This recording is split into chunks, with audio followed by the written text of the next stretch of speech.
Hello, everyone. My name is Adam Williams, and you are listening to another episode of Retail Redeveloped. I'm so excited today to be joined by Didier Souya. Did I get it? Nailed it that time. I didn't give myself a good chance. He is the CEO for Time Out Market. Now, what is Time Out Market? We're going to talk a lot about what they do, how they started.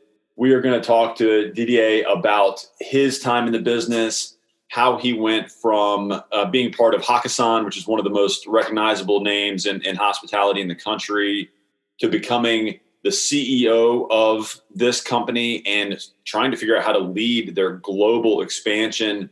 Obviously, we're going to touch base on what is the crazy world of retail. But right now, Didier, would you please tell us a little bit about who you are, how you came to sit in the seat that you're in now, and a little bit about the why behind your business, and just enlighten us on who you are and what you do. Sure. Thanks, Adam. Thanks for having me on the show. So I'm CEO of Time Out Market. Been in this position for 4.5 years now, and seen some crazy stuff and some things I didn't really want to be seeing, as you can imagine. I came after 6 years of running the Hakkasan Group, of being executive senior vice president of the group, and I used to work in Harrods and Selfridges in the luxury and the hospitality. I'm from hotels originally, right? So the hospitality world, and getting when the private equity that owns our business, Oakley Capital, contacted me nearly 5 years ago to go and do markets. It was really everything I've done in the past into one, right? You're about brand development, brand expansion, global brand expansion, but also it's hospitality, it's retail, and it's also leasing. Because at the end of the day, a market, we are a landlord, right? Selling space to a curated mix of retailers that we choose. And we're also a tenant because we find the spaces and we rent them. Yeah, let's walk through that relationship a little bit, because depending on where you are in the country, where you are in the world, where you're listening to this, I mean, you might have a very in-depth knowledge of what exactly a food hall is, or if you're not in a metro, maybe there's not a food hall here. Explain to people the model and explain what you guys try to do to make it a lot less kind of old school food court and a lot more, a destination that people kind of crave and people want to go see. First distinction is we say we're not a food court, okay? And we don't do street food either. Again, nothing against street food, but that's not what we do. What we do is put, we say, the best of the city under one roof, right? In terms of cultural experiences, but as well as restaurant experiences. So we're very fortunate to be part of a group, Time Out Group, that has a very, very strong media and entertainment component, right? The magazine, the print, the social media. The brand Time Out is in over 350 cities around the world in 52 countries, right? We got some like over 140 million reach every month globally. So we got a huge marketing machine as well behind us. So what do we do with the editors of those magazines? We just go, okay, hey, we're in Boston, right? We're going to open in Boston, right? I got 29,000 square feet space with the terrace, and I got space for 15 great tenants, right? So I work with the editor and say, okay, what is the mix we need to represent from Boston? What needs to happen? What do we need to feature in our space? I.e. lobster rolls, for example, right? You need to have that in Boston. You don't need to have that in Miami, right? So we work with the mix. And then once we decide what that mix is, with the editor, it tells me who are the best 3 guys or 3 chefs concept in that city that represent that particular offer, right? And then we reach out. So that's how we end up having Michelin star restaurants, Michelin star chefs, James Beard Award chefs. So it really is the best the city has to offer in terms of culinary. Now, our spaces are big. They go from 20,000 to 75,000 square feet, right? 75,000 square feet? Lisbon. 75,000 square feet. So you've got a food court the size of a small Walmart. I mean, Chicago is 50,000 square feet. It's an entire building. So we go everything from 400 seats to 800 seats, right? We've got 42 food offers in Lisbon, all right? But it's also because we're so close with the media component of our business, they activate the cultural space, right? We're the physical representation of what the magazine and the Time Out does. We bring it physically about fashion shows, movies, cinemas, artists, exhibitions. All the magazine talks about, we make it happen physically. So it's very, very different. It's not only food, but it's also entertainment and culture, right? So what made this successful group, this media conglomerate, cutting edge media company want to get into what is arguably like the hardest business on the planet? Like what made them say, you know what, we're doing great with this whole media thing, but we need a bunch of perishable items and a bunch of crazy chefs.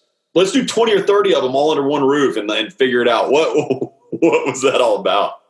Well, the first thing if you read, but media groups are not doing too well, okay, globally.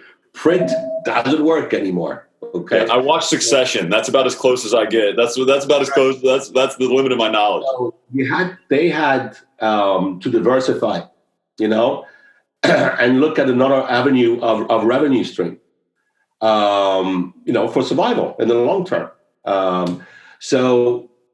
Because they were so close to local communities, because the editors knew so well what was happening in each city. It started with Lisbon, with the editor in Lisbon called João. He had that crazy idea originally. He had a franchise of Time Out, and he said, there was this great building in the middle of Lisbon that was available for tender. He said, well, I know all the chefs because I write about them. I talk about them in the magazine, on social and all this. So, why not see if they would want to come in that market? And then it was supposed to be only half the market, but it ended up being the entire market. And then it became 42 food offers over 75,000 square feet.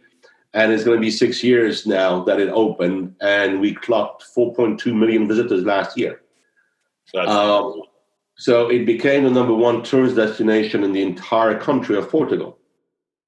The entire country.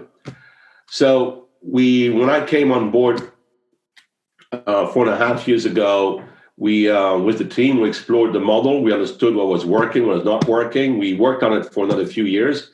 And then last year, we opened 5 markets, 5 in one go in 1 year. It was quite a year to remember. We opened with Miami. And then we followed up. We opened New York, and then Boston, and then Chicago, and then we opened Montreal, all in the same year, between May and November. It was absolutely insane. What have you seen now that you've gotten a few of these openings under your belt? Obviously you're going into major metros, mass density. What is it about these specific markets? Because a company with you guys' reputation, you can go anywhere, right? You can open anywhere within reason. What really gets you guys excited about an MSA or a specific site? What is it that gets you juices flowing and say, yes, we need a market in this location? First thing is the city itself. It has to be a foodie city, right? It has to have great chef restaurateurs and a population that loves eating, right? That's key. That's number one. Number two, the building itself has to have a strong DNA itself, right? It's going to have a story, a history. It's not just a blank box.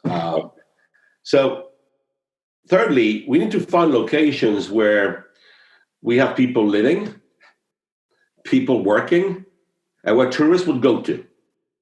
Okay. Now, if you miss one of those 3 components, we don't go. So on top of that, we need to find spaces which are big enough, which is minimum 20,000 square feet, and as much as possible, nice rectangular boxes.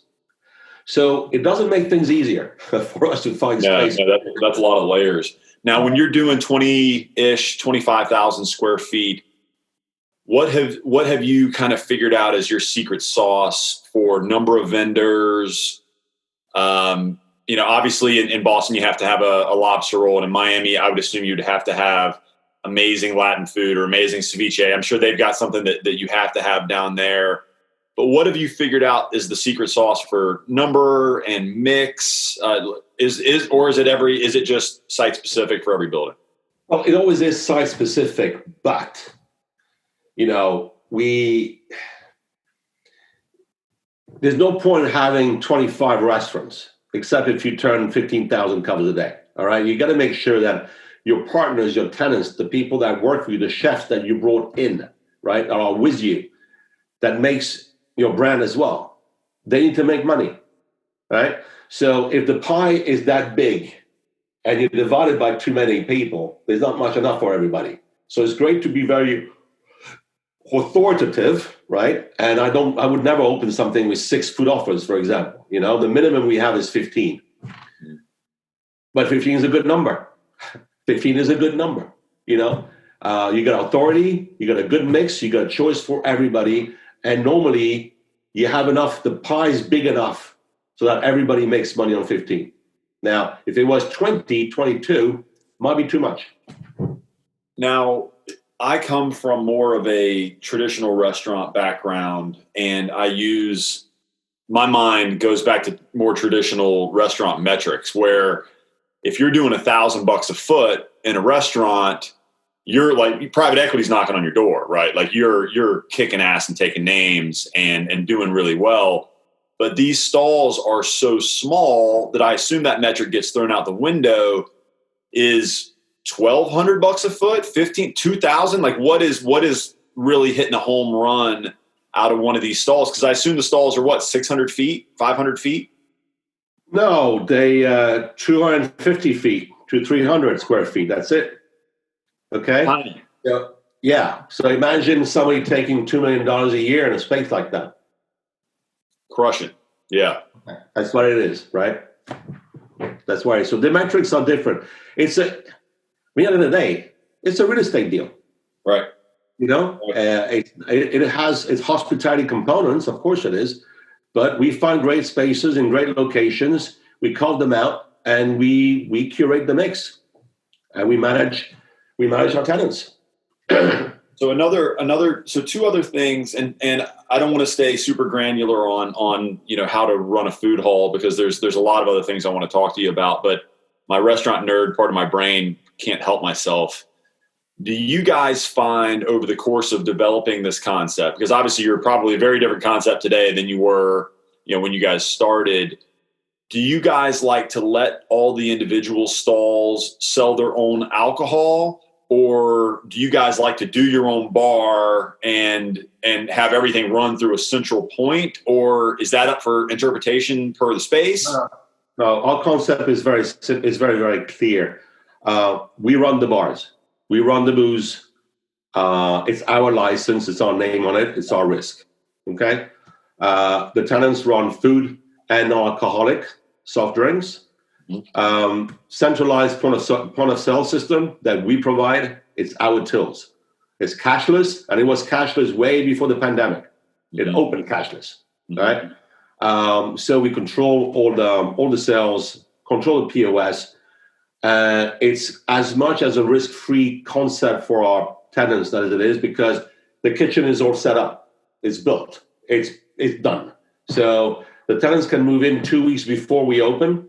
We take care of everything. We take care of the marketing, of the launch, of everything. And we just don't provide pots and pans, right? That's about it. So tenants come in with their staff, pots and pans, they got their recipes, and 2 weeks of training, and they go. That's it. When we shut down, we continued paying rent. They didn't, right? So it's that explains the gray hair. Hey, plenty. I've had. Hey, man, that's since I've joined the hospitality business. It just went overnight, you know. So when you're looking at these spaces, let's just use that 15 number because that's the one that we've been using. Do you find that you need to have 15 individual vent hoods, or the sushi guy doesn't need a vent hood and the coffee guy doesn't need a vent hood, so we can get away with 8? And the reason I ask this for people listening is everybody thinks that restaurants spend all their money on the beautiful chandelier when you walk in. That is not it. It's mechanical, electrical, plumbing, venting, grease, all the crap that no customer comes and sees. That's where the big money is. And do you guys try to figure out like one central exhaust? You run a bunch of them into one, or are you just piping 15 of these suckers out the door? You're totally right, Adam. M&E is the big cost. That's what it is, especially for things like that. I mean, with the volumes we provide, let's say that, some of our vendors can do way over 1,000 covers a day. All right? Way over 1,000 covers, 1,000, So, which means that it's volume. It's heavy volume, but it's also quality. Those guys with a very, very strong background. So they're not going to cook on average quality equipment. So you got to give them a really good kick. The extract, top of the range. It's a Rolls-Royce extract. Has to be. We invest for 10 or 15 years. So that's where a lot of the money is. And if you have, honestly, the hot kitchens make money, a lot of money. The cold kitchens make less. All right. So every time I can actually put a hood, I will put a hood. Sometimes you have restrictions because the configuration of the space is such that you can't put cold kitchens, hoods everywhere. But as much as we can, we do. And have you guys found success because you're going into hyper urban markets? For people listening, there's a thing called a pollution control unit, which is also called a scrubber. And they are, think of them like a refrigeration filter that you have on the front of your refrigerator. Water goes in dirty, hits charcoal, comes out clean. Do you guys have to use scrubbers in every one of your locations? Do you shy away from them? They're crazy expensive, crazy big for people listening, and they're a total pain in the ass. Oh, the mechanical thing that we have it's an entire room. You could fit a mini restaurant in those things. What comes out on the other side is a bit of white smoke. That's it. We got to do this. It's very, very important for us that I don't want any smells. That's the worst thing in a restaurant, the smell. When you have everybody cooking. My shirt stinks on my way out. Ugh. No smell. So the extract is there and no smell for anybody even on the outside. It's key for us. Man, it sounds like you guys must have had some insanely talented architects, designers, mechanical engineers. If you can pull off that high of a level of kit, that's impressive. Look, those are expensive buildings we do, right? The fit outs are extremely expensive in terms of look. It is upmarket, It's, there's no disposables in our spaces. It's only Chinaware, glassware, silverware. It's high end. You ask chefs with Michelin star to do a dish for you, it's going to be in an environment that suits. But it's not the seats for two. It's communal tables, the way people want to eat now. They want a choice, right? They don't want to be forced to eat only one thing. So imagine a family of 6 or 8 coming to our space. Everybody eats what they want to eat because there's enough choice, but they can eat together. And that's a big thing. Nobody has to do the burgers all together. They don't want to, or fish, or whatever it is. So I think the model of the food hall has a big future on that front. So let's go back. I don't want to bore everybody to tears with mechanical, electrical, plumbing talk because I can nerd out about that all day, but I don't want to put people through that. Let's go back. You come from the hospitality hotel industry. Then you work for Hakkasan, which is also arguably one of the highest volume concepts in the country, if not the world. Walk me through kind of that journey, how you ended up where you are now, and the most important lessons you were able to, or knowledge that you were able to apply to these new ventures? Because they're all rooted in hospitality, but they're all very, very different. Walk me through your journey and how you've gotten to kind of sit where you are now. Once you do hotel business, right? Real hospitality, that's where it starts. I worked in, for Hilton, Intercontinental, Meridian, upmarket hotel groups, then walked into retail. I worked in Harrods. I was in Selfridges, managed the food halls of Selfridges and Harrods, and the restaurants there. Then in the hospitality, I also worked for Mark Arthur Glen Designer Outlets, which are real estate, pure real estate and leasing companies. So you put all this together, and you think you know it, as much as you can. But when you start building things which are 50,000 square feet, right, with 15 to 22 vendors, and the extra that goes around it, and you're building 5 in 1 year, if you do a mistake in one, you're actually doing 5 mistakes, right? Costs you 5 as much. So what we know, and we all know, is that you should actually do 1 a year, be steady, and learn. But when you work with private equity, you don't always have the luxury of time. You can explore, you can understand how a model goes, and then you got to blitz it. So it's true now that the future of the food halls, what we're planning for next year, the year after, we've learned, we paid the price for it, and it'll be better, and it'll be more cost effective. Will we do mistakes? Yes, we will, because as you probably know, Adam, in those businesses, you learn. Doesn't mean you're foolproof. Mm-hmm. But it always goes back to the customer journey, the customer experience, and the customer satisfaction. Whichever way you look at it, whatever you do, whether you're in retail, whether you're in real estate, in leasing, in food halls, that's where it starts, and that's where it ends. Always at that point. So what we've learned, Adam, over the past few years, and the money we spent now, our model is evolving a lot into the management agreement world. Right? So like a hotel company, right? You invest for 2-3 years, you build your hotels, you build your brand, you build your know-how, and then eventually people want it. People want that brand. People want that hotel brand. They know. So we're in a fortunate position for the moment that I've got a lot of requests for management agreements going forward. So we don't have to invest in leasing anymore, in property anymore. We do it on behalf of somebody else. So our first opportunity was in Montreal. We opened last year was Ivanhoe Cambridge, right? Big name in the retail, in real estate, retail world, and financial services. I mean, big. But they wanted us to anchor the redevelopment of their Center Eaton in Montreal. Right? So they paid for it. Now our partner, we're managing it for them on their behalf. We curated it. It's my GM in there. He's working on it. We designed it with them. We did the entire M&E infrastructure and everything.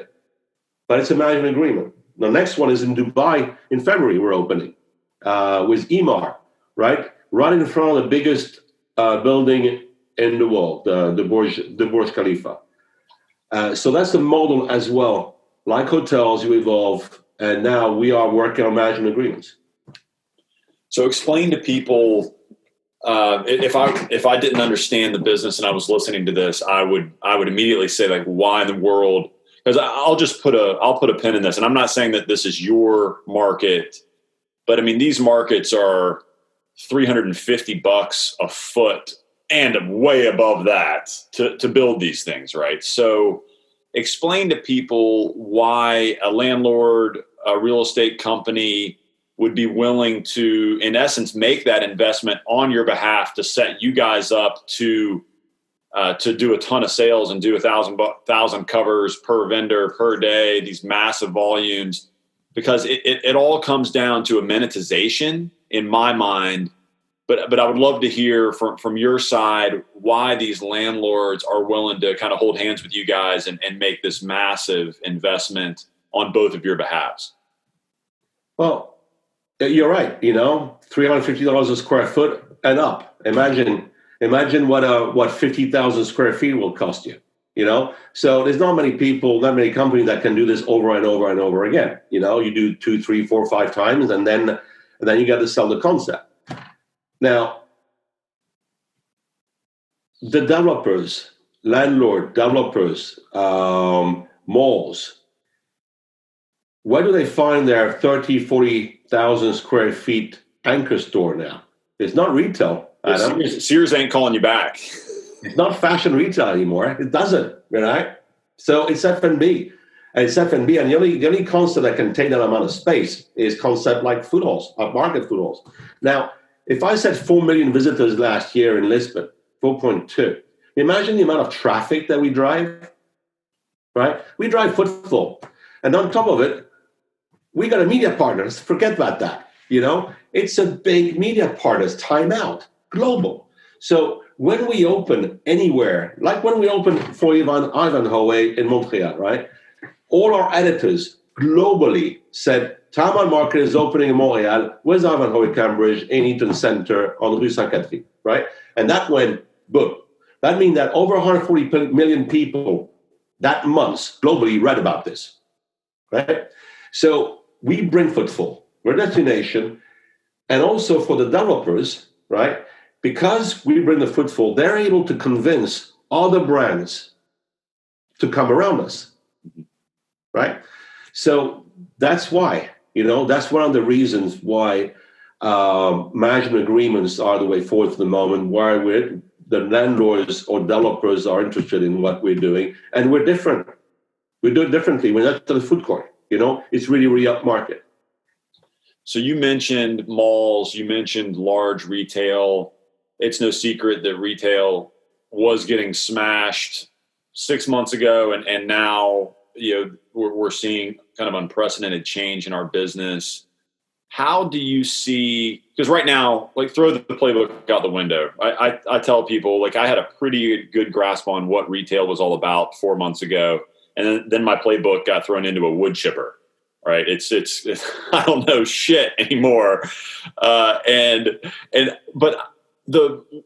what I knew was that Sears was screwed, Macy's was screwed. Those guys their business had changed, and we were all looking for things that were Amazon resistant, right? And food and beverage and large gathering spaces, large entertainment spaces were, the prettiest girl to dance. And my question is, obviously, let's take our current situation and press pause, right? Right now, things are crazy, but how do you see the business changing moving forward, and how do we ensure that food and beverage isn't getting kind of bloated and out of touch, like Sears, Macy's, and the other, fill in the blank, Bed Bath & Beyond, whatever, whoever's front line of Chapter 11 right now. How do we ensure that F&B isn't heading that direction? Look, it's a hard business, that. Really hard business. And you don't go into it for the money. Never do. People are, all the chefs that are passionate for their concept, and they go in because they love the business. But, when your profits are one-digit figure, it's not sustainable in the long term. Right? So the lender-landlord-tenant relationship is evolving now, and it's going to have to evolve, so that you have concepts, restaurateurs that are not, they can see a bit more than 3 months ahead on cash flow to be able to pay the rent. It's ridiculous now. One bump, that's it. Because they don't have any cash flow. So we need to be able to go back to concepts that have a double-digit bottom line, right? So that's going to have to go through landlord playing the game. To consumer playing the game, no, you can't eat great quality food for $10. I'm at a high level. You got to pay the prices that are deserved. That's what it is, and staff need to be well paid for it. you know. So it's going to cost. But we're going to lose now, I don't know if it's 30% or 50% of restaurateurs around, and there'll be more, but they're going to have to come back with a different model, right? So everybody's got a piece to play in the future of hospitality in the future, and it can't be for the way it was before of working, very low risk all the time. It's going to be shared.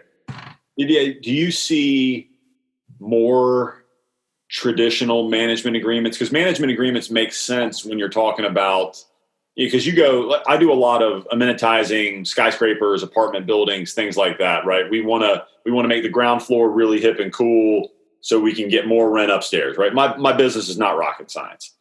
But you guys, if you were going to go into one of my projects, you would take the whole damn thing, right? The whole ground floor would be you guys, which makes a lot of sense to do a management agreement and make sure that, you and the landlord are joining hands. Do you see that arrangement trickling down to more just Main Street retail? Like, hey, I want that chef. I've got this kick-ass space, and we're going to do a management agreement so we can all make some money and kind of de-risk the deal? I think it's already happening. I think it's not big, but it's already happening, and more. I've seen, our partners in Boston, Samuels. They've way before we came in, they attracted us. It was not a management agreement, but they brought great chefs in the area that they were redeveloping before they started bringing condos in and developing the offices and everything else they've been developing. They made sure they brought the best chef they could find in the area. And they helped them out, and they made great deals with them. So that's how it started, and I think it's already happening. People understand the value of good F&B. Before it was in a retail environment, it was what, 6%, 9%. Then it went to 20 to 30, and now you got developments being nearly 50% in the Far East being at hospitality. So yeah, I think there's a future, and I think it's going to be happening. How do you see, obviously we're going through insane rapid change right now. And, I'm calling you from Charlotte, North Carolina. So not that top tier city, but one of the fastest growing, very wealthy, place that people want to be. And I can tell you that the restaurant business here is still in shell shock, right? I still go out. I still support, the people that I love in the business and my clients, my friends. But they don't have the same feel that they did 6 months ago, certainly. And you guys are built for such massive volume. It's like Disney World for food, right? You're built on volume. Tell me some of the things that you guys have been trying to do to react and adapt and just try to kind of tread water until there's more answers. And second part of the question is, what innovations do you see that maybe we're sitting on the sidelines or people were just giving lip service to that will actually be part of our fabric moving forward? First thing is beating the fear factor, right? And that's difficult to do these days. So we're trying to do that and replace it with a fun factor as well. You need the fun factor. I mean, people don't go to hospitality in a restaurant business to be scared or worried while they're eating, right? So the fun aspect still has to be there. So what we did, I mean, it's easier to do social distancing in 50,000 square feet than in 2, right? Number one. So our spaces are big, are huge volumes, right? So when you have 600 seats and you divide and you take half of them out, you're still left with 300. So with 300, you still have a vibe, right? It's not like you have 30 seats inside your restaurant, you cut half of them, you got 15 left. Difficult, right. So we've created health and safety vestibules at the entrance of all our food halls. So when you come in, before you come in, you know exactly what's going to happen, what's being implemented, right? What's changed, what we've done, what we are doing to keep you safe, and what you're going to do. And once you come in, right, you got to live. Right? You got to have fun. Now, but we also still give you a choice. We've also, of course, did the normal plexiglass, right, in front of vendors, cutting the big long tables into partition. But those partitions, you can actually read inscriptions made by our editors about how great a city is. So it's not a boring just plexiglass, right? There's more to it. But you have a choice. You want to go and speak to the vendor? You can speak to the vendor behind the plexiglass. If you don't want to speak to the vendor and you want to just want to sit down, you can sit down. And this is where technology comes in, because we have a Time Out Market app that you can download. Yeah, you can download it. You can place your orders. I'll text you when it's ready, and you just go and pick it up. So it's about giving people a choice. We've developed the app. We've implemented delivery services, which we've never done before, because we don't really want to see people with big helmet and big bags going into the middle of the food halls when people are eating. So we have a separate delivery pickup from our food halls. And if you don't want to download the app, you can also go on the mobile web version. We don't force people. You go on the Time Out where you are, and you can do it on the mobile web version. So what do you think? I'm very lucky that I get to speak to extremely intelligent people every single week because of this little song and dance that I do. And everything that I've heard has been, we're seeing a 3 to 5 year acceleration in the trends of retail and restaurants that were already happening. Are you seeing that in your F&B world? And what of those innovations do you think are going to stick and aren't just going to be like, oh man, remember when we had to do blah? What do you think? Do you agree with the acceleration, and what do you think will stick around? I mean, what we did in 4 months was going to take us over a year, something we had in mind, but we wanted people to have the experience, so we're not really pushing it. But I mean, something we started in Lisbon only a couple of weeks ago on the delivery platform. We're seeing more and more dark kitchens popping up everywhere, right? And when you ask a delivery company, whether it's DoorDash or Caviar or Deliveroo or whatever they are, and say, oh, we've got 15 vendors here, so we'd love to be able to for a customer to place an order, but to order 10 different things from 10 different vendors. And that's, for the moment, is not possible in the US. In Europe, it's not possible, right? Except if you have individual dark kitchens, right? We've actually managed to find a way to do this in Lisbon now, and we've got 24 vendors via Movo in Lisbon, and a family can actually order 15 different things from 15 different vendors, and we delivered everything at once that they want to. And that's different. That was not, the only answer I heard from delivery companies like, oh, our guys don't have time to wait around. But that's not service. Now, what we're developing and what we're offering is this extra level of service. And I'm hearing a lot of that now. Like, oh, we thought about doing that, or we played with that idea, but it wasn't top of the priority, and now it's getting fast tracked. How do you think? Talk to me a little bit about moving forward. Obviously, we're using a rear view mirror right now, and we're looking backwards a lot. Obviously, nobody knows what the future holds, especially right now. But talk to me about how you guys are already getting excited and looking forward and trying to think about the future. I mean, it's difficult when a business is based on tourism and people working in an area, right? So office workers are not around, and there's no tourism. Okay, so that leaves you with the local.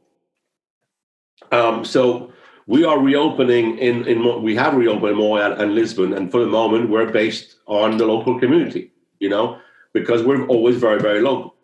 So that's going as well as it can be. Is it great? No. Is it good enough? Definitely not. It's tough. Yes, it's tough. But little by little, it is going to go in the right direction. We're not opening with all our vendors either. I told you about the pie earlier on. The pie is really small. There's no point dividing this by 15 for the moment. We have 8 concepts in Montreal. We'll be opening in Boston soon next week. We're opening in Boston with 10 out of 15. So we're going easy. We're increasing the outdoor seating everywhere because that's key for the moment. We're doubling up outdoor seating everywhere we can. So, as you said, do I know? I've never said I don't know so many times in the past few months. Usually you try to come up with something. These days, yeah, as you said, I don't know. We're doing, our vendors are coming back.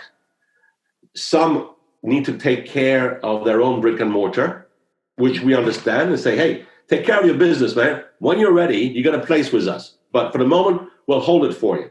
Slowly, because, in the battered restaurant industry environment, we're kind of a safe haven a bit, for people to come back to without having to remortgage a house again. So what's going to happen? Don't know. We're opening slowly with a few vendors, with a lot of outdoor seating. We've had to cut our fees to the vendors as well, as you can imagine, make sure that they're okay. And then little by little, to get stronger. When, I don't know. Everybody says, oh, it could be spring 2021. Some people say, well, it could be September 2021. Some you say, oh, as soon as there's a vaccine out. Some you say, well, I won't go back before 2022. I don't know. I know that most of the world for the moment is trading at 40, 50%, the ones who are reopened. And is that enough to survive? No, it's not. The restaurant industry, if you don't get 70% minimum and you turn those tables on Friday nights and Saturday nights, you're not going to make it. You know that. So, Didier, CEO looks really, really good on a business card, right? It's a fun title. And when things are good, man, the champagne's flowing, looking smooth, the hair's looking good, everything's rolling. But then you get hit with a tsunami, earthquake, dumpster fire, like what's happened for you. And I mean, retail crushed, restaurants within retail doubly crushed. What has been the biggest challenge, the biggest heartache? Like what has really beaten you up over the last 4 years? And I'm sure it's a long list, but if you had to catalyze one that says, man, this is why CEOs on the business card, because it's not just for the good times, for the bad times. What would you say the hardest thing over the last 4 months has been? So it's people, people. You build your business with people, and we've had to make 90% of our people furloughed, right?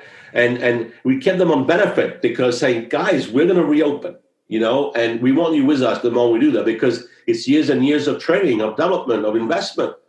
So the hardest thing is the people. And we're lucky that, people already come back, but it's been really, really, really, really tough. And the second one I have to say is,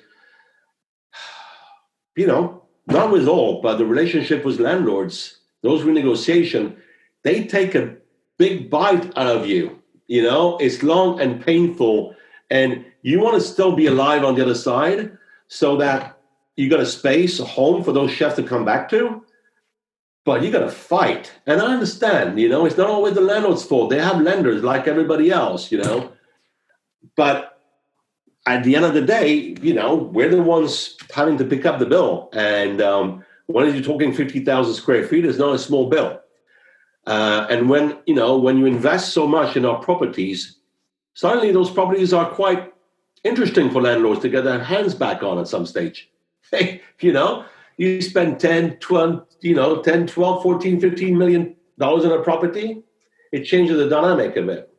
Yeah, you're more less customer, more partner at that standpoint. So you've been so generous with your time, and I want to let you get back to running some of the biggest and most successful food halls in the world. But I'd love to hear like some parting advice for two different people. One, for the restaurateur or the chef that doesn't feel like they can get out of bed this morning because they've just been crushed. I'd love to hear what you have to say to that person, whether they're, one of your vendors or, I'm sure you're like me where you have a ton of relationships in the business. And then I'd love some advice also for people that might be in your shoes that are having those hard conversations with landlords, with vendors, with lenders? Like what advice would you give to those two sets of people? The first, not an advice, but I mean, the good thing is human nature is human nature, right? We want to be together, we want to be social, and we want to continue going out. That's not going to change. The new normal is not normal, is abnormal, and it's not here to stay, in my view. So it's going to come back, right? And you know, people are convinced of what their concept is and about a lot of their food and their property and their staff. And if they get a good partnership with a landlord, there's light on the end of the tunnel. It'll come back. It will come back. It might need to take a pause for a little while. There's no point in reopening if you're going to lose money. Nobody has any cash flow left, so you can't lose money.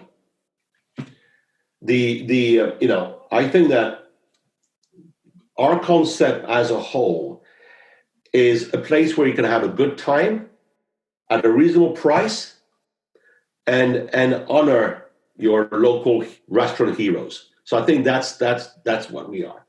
In negotiation with landlords, advice, I mean, I've learned the hard way, okay, the past 4 months. You got some really treat it as a really good partnership, and it's been difficult. It's just don't let go. Just continue. It has to be a partnership. The landlords understand the value when you're good at what you do, and eventually you get there. But it's all different. That's great advice, man. If you're going through hell, you got to keep going, right? You might as well, Don't you say, well, go, If I go forward, follow me. If I stop, but if I go backwards, shoot me. So don't go backwards. Don't go backwards. So Didier, again, you've been so good with your time. Explain to people how they can connect with your concepts, how they can find out more about what you guys are doing and how you're reacting and adapting in today's environment. And then if people want to connect with you, let them know, I don't know if you're on social media, LinkedIn, any of that, but let people know how they can hear more about your concept and connect with you guys. I'm on LinkedIn, easy to find, with that crazy name you just mentioned, Didier Souya. You drop me a note there. I'll get in touch really, really quickly.